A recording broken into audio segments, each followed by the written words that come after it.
What's up, my Nostalgia? Dave here with a review of Presence, the new supernatural thriller film from Steven Soderbergh, written by David Koepp, longtime collaborator of Soderbergh. This film released back in Sundance 2024. Now it's coming out, and Soderbergh actually has another movie coming out in 2 months, Black Bag, which looks great. But Presence is here.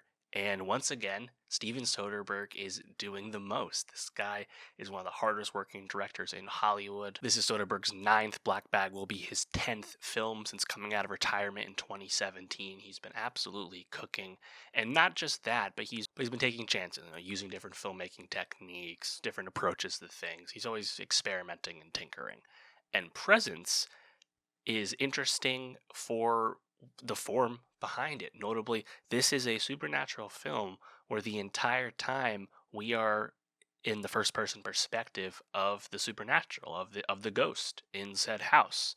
And what's interesting about this movie, and probably not a good thing, is that it's being marketed as a horror movie. This is being marketed as something that's scary.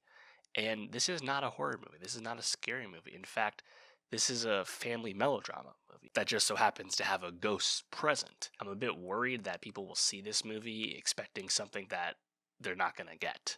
And it's a bit of a shame because I think if you evaluate this movie on its own merits, I think it's very successful. Front and center, the craft behind Steven Soderbergh's presence is on full display. When you're in the first person POV of a ghost for the entire runtime, and you use these wide pan shots, usually one take for the entirety of a scene, it really stands out visually. The combination of that obvious on display technical craft combined with, I think, a successful family melodrama story about trauma and grief. I think all of that really works and comes together well as we watch this ghost, watch this family begin to come apart as they realize they might not be alone in this house. Is using supernatural POV or trauma as a thematic touchstone new in horror movies or movies at horror adjacent? No, not at all. But I don't know. For me, I think this really worked. I thought it was quite genuine. If anything really holds the movie back, it's probably that it's a kind of standard script. The narrative ultimately does get a bit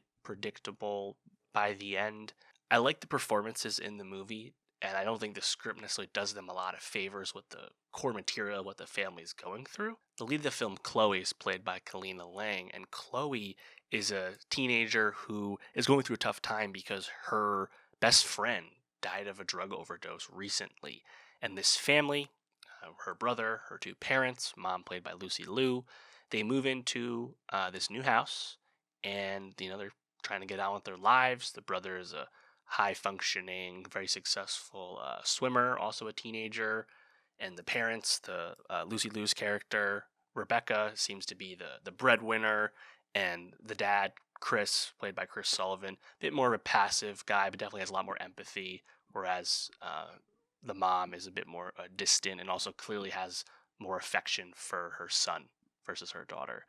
And as a result, Chloe is, a bit more reserved, more introverted, and they have some concerns, but they're trying. They have the parents disagree over how best to get through things, and it comes to the point where I love that we learn about the family dynamics and what things are not right between their relationships, their own internal struggles and stuff. We all learn about it through the POV of the ghost that's lingering in the house. We start the movie, the ghost is already there when they come in to view the home before they buy it. One scene, cameo from Julia Fox as the realtor. And what you get with this storytelling is it almost feels like you're betraying someone's privacy. It's almost like voyeuristic. I mean, at one point the ghost is watching as Chloe is having sex with someone from school. As I said, I think a lot of the beats, they start to get a little predictable by the end, but I also found the end pretty satisfying. Like, you understand where it's going to go, but I do think the execution is strong. I enjoyed the acting performances in it. I hadn't seen Kalina Lang before. She was in the Bad Genius English remake. She was the star of a teen drama, Tell Me Everything. Now that she's been in a Soderbergh movie, I'm sure she's going to get some bigger looks. I thought she was really good in this role as Chloe because she has to command the most, I think, emotional range in the movie because it starts out no one believes her when she says that she's seeing things and feeling things. She's the only one who can feel a presence at the start.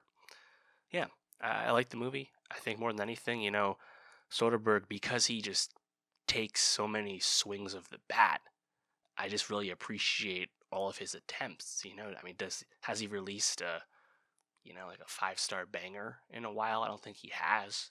But I don't think any of the movies in this run since 2017, kicking off with Logan Lucky, I don't think any of these movies are bad. I think all of them are interesting and compelling for different reasons, and that's what's cool, right? And Black Bag looks really cool with Fassbender and Kate Blanchett. That's an exciting lead for sure. This is a much more modest movie, but still, I think is pretty clever. Soderbergh, obviously behind the camera, as we know, he's his own cinematographer.